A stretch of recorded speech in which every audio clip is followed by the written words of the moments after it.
चाहे आप ससुराल में रहती हों या अलग रहती हों, चाहे आप जॉइंट फैमिली सिस्टम में रहती हों या फिर सेपरेट रहती हों, मैके जाने से पहले ये 5 काम आपने लाज़मी करने हैं। ये काम आपकी ज़िंदगी का सुकून बन सकते हैं।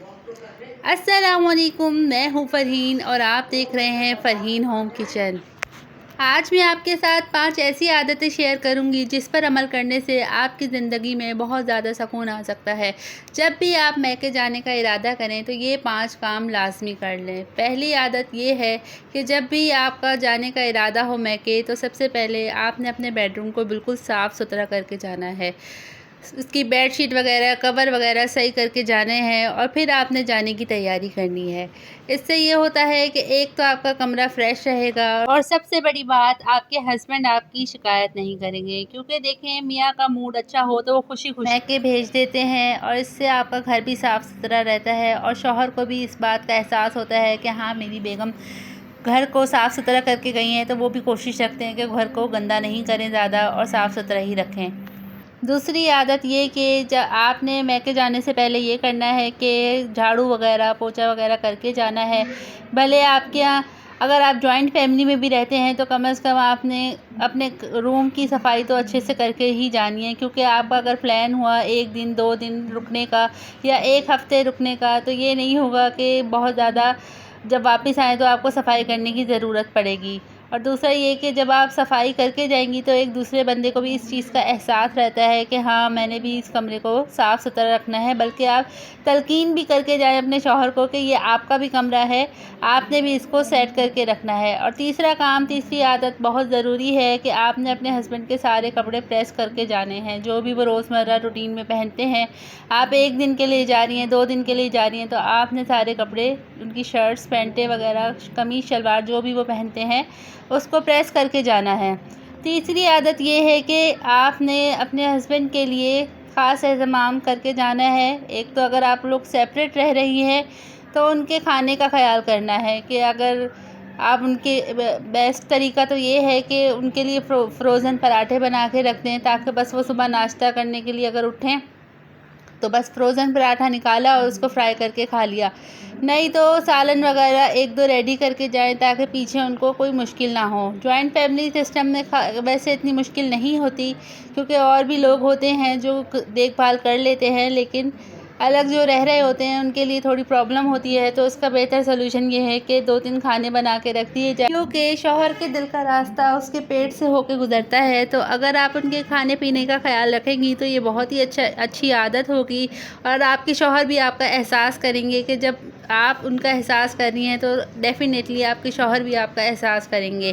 तो आपने इस तरह से खाने पीने की 3-4 डिशेस बना के रख लेनी है, जैसे फ्रोज़न आइटम होते हैं, कबाब, शामी कबाब और बर्गर पैटी वगैरह, ताकि वो इजीली अगर सेपरेट रहते हैं तो वो ये चीज़ें फ्राई करके आसानी के साथ खा लें। तो ये सब बातें बताने का मकसद यही है कि आपके शौहर को सिर्फ आपकी आदत होनी चाहिए, इसके अलावा किसी और की आदत होनी ही नहीं चाहिए।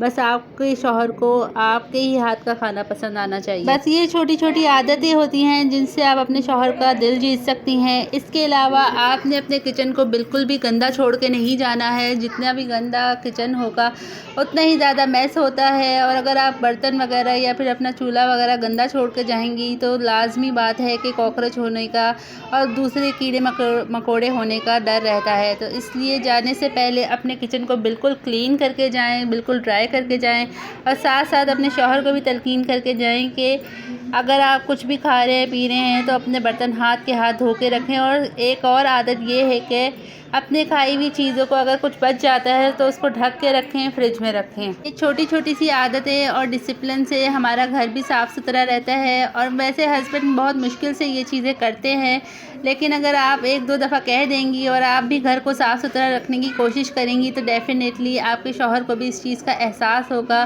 कि मैं भी जिस तरह मेरी बेगम कर रही हैं तो मैं भी उनका साथ दूँ या उनकी बात मान लूँ, और वो आपके कामों की तरह वो भी अपने घर को आपके साथ साथ उसको साफ़ रखने की कोशिश करेंगे। चौथी आदत ये है कि अगर आपने वॉशिंग मशीन वगैरह लगाई है और कपड़े फैले हुए हैं तो वो भी उतार के जाएं, उसको तय करके लगा के जाएं।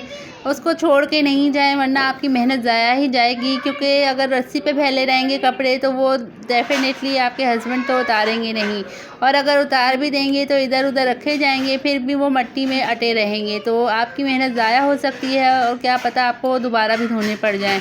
तो बेहतर तरीका यही है कि जैसे आपने कपड़े धोए हैं तो हाथ के हाथ उनको तह भी लगा दें, और जो प्रेसिंग वाले कपड़े हैं वो प्रेस भी कर लें और अलमारी में रख दें। तो इससे आपके लिए ही फ़ायदा है, वापस जब आप आएंगी तो वो आपको जगह पर रखे हुए चीज़ें सारी मिल जाएंगी। और पांचवी आदत ये है कि अगर घर में कुछ भी मैस हुआ हुआ है, जगह जगह बच्चों ने कोई टॉयज़ फैलाए हुए हैं या कुछ गिरा हुआ है, कुशन वगैरह गिरे हुए हैं, तो वो भी सेट करके लाजमी जाएं, उनको जगह पर रखें सब चीज़ों को।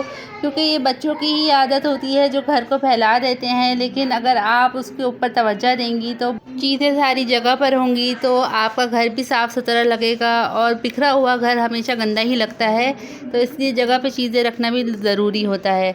तो इसलिए साथ साथ बच्चों को भी अपने लगाएं, ताकि वो आपका हाथ भी बटाएं और उनको एक आदत भी पड़ जाए कि मम्मा के साथ काम करवाना है। अगर बच्चे नहीं हैं तो ख़ुद भी ये आदत डालें और साथ साथ शौहर को भी कहें। बस अब मैं जाने की तैयारी कर रही थी अपनी अम्मी की तरफ। आई होप कि आपको ये वीडियो पसंद आई होगी। अगर आपको ये वीडियो पसंद आई है तो इसको लाजमी शेयर करें, लाइक करें, कमेंट करें। चैनल पे नए हैं तो उसको सब्सक्राइब कर लें। आप भी मुझे कमेंट में बताइएगा कि अगर आप जब मैके जाती हैं तो मैके पे जाने से पहले आप क्या क्या काम करती हैं, तो कमेंट में मुझे अपनी राय ज़रूर शेयर करें। अब तक के लिए इतना ही, मिलते हैं अगली वीडियो में। अपना बहुत ज़्यादा ख्याल रखें। अल्लाह हाफ़िज़।